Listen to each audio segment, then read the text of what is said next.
Hello, everybody. Welcome back to the podcast. For today's guest, we have Gaetz. Welcome in. Good to be here with you, Matan. You can come sit in the middle now, please. Thank you.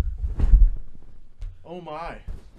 All right. Where do you pick these up in Hollywood? For today's co-host, we have Mike. Please welcome in Mike.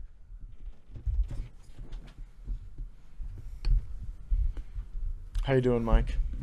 Thanks for being here today. Good to be with you. It's been a delightful ride out here.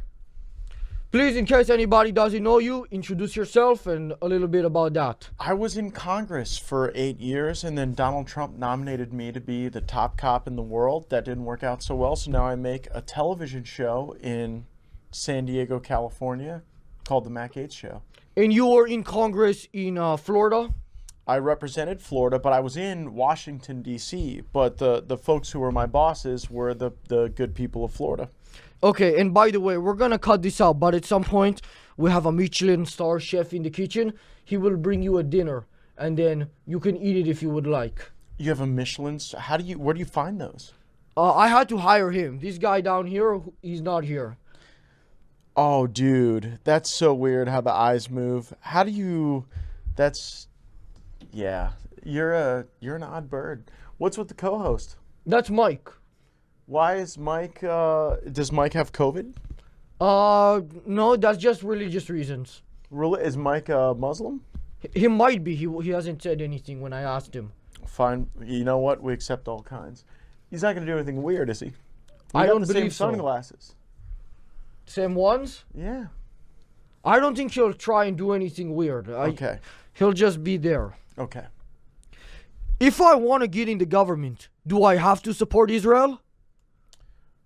You know, the Israel lobby has an incredible power over the decisions that government makes. And what we've seen is on the left or on the right, if you question the policies of the Israeli government, legitimately, people will accuse you of anti-Semitism. And that is weird and wrong and kind of unlike anything else we see anywhere else. Now, there are legitimate expressions of concern regarding the anti-Semitism that we see on college campuses.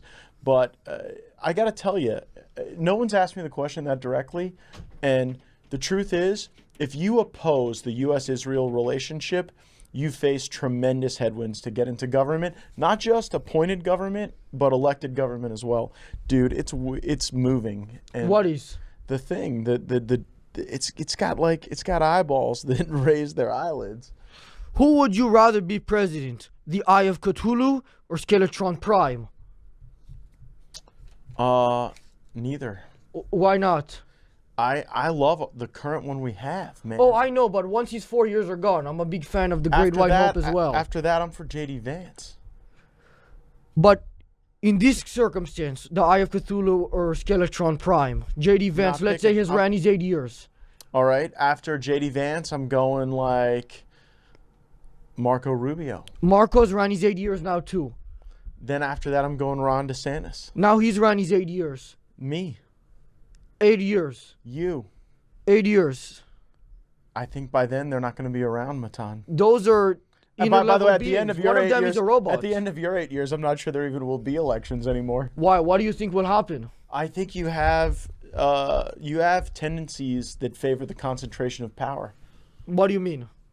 Well, you understand the centers of power, and that's why you challenge them, which is kind of why I'm a fan of yours, is because you understand that the way you get attention on stuff is to get eyeballs on it. And so you develop these eccentric ways to get eyeballs on information, and then you inject that information into a pretty broad bloodstream. So you're saying once I had control, I wouldn't give it up? I mean, would abolish why that don't you amendment? tell me, let me ask you that question. Would you, if you were president, would you end elections? I would try for sure. I would make a pass at it. I don't know if I I could go got through that with sense. it. If somebody opposed me, I would try and put them in jail. Well, we've already had that in this country. That's kind of very 2004. I would honestly, that's kind of sad of you. I would have thought you would have been more innovative than that. No. Like public executions. Oh, well, I mean, that's or part of the torture. reputation. No, You know, in no. El Salvador, they're building special prisons for the corrupt politicians. Can you only imagine how much fun it would be for you to do your show out of the special gulag for the deep state?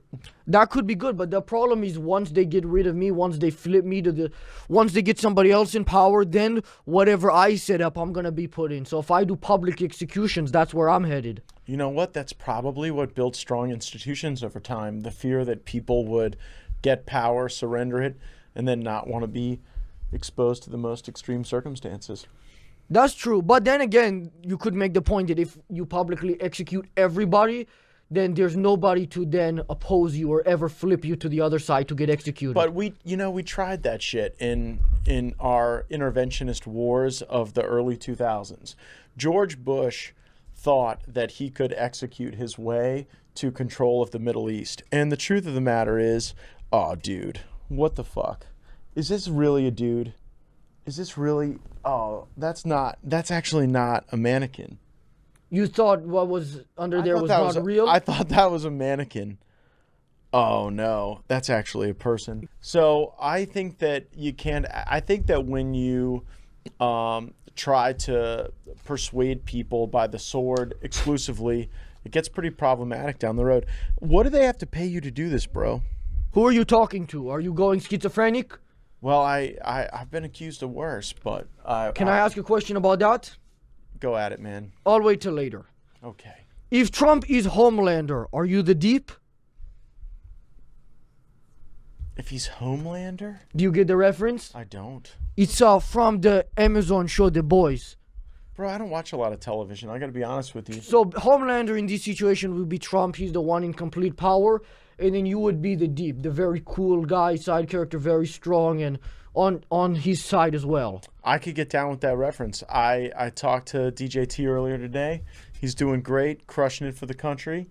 And it kind of feels like we won and we're actually getting the benefits of that, which for a lot of my life and yours, we haven't, to be honest. Yeah. Like even when we feel the sugar high of thinking we won an election or got a little power, it never got converted to our purposes. And, you know, on my show, you talked about how there's a lot of people who feel pretty down and out as a result of the way culture has gone and job opportunities have gone and college admissions have gone. And I think Trump gives us a sense that we're going back to a meritocracy. We're going to be a productive country and we're going to crush it, even for this dude. Who? You know.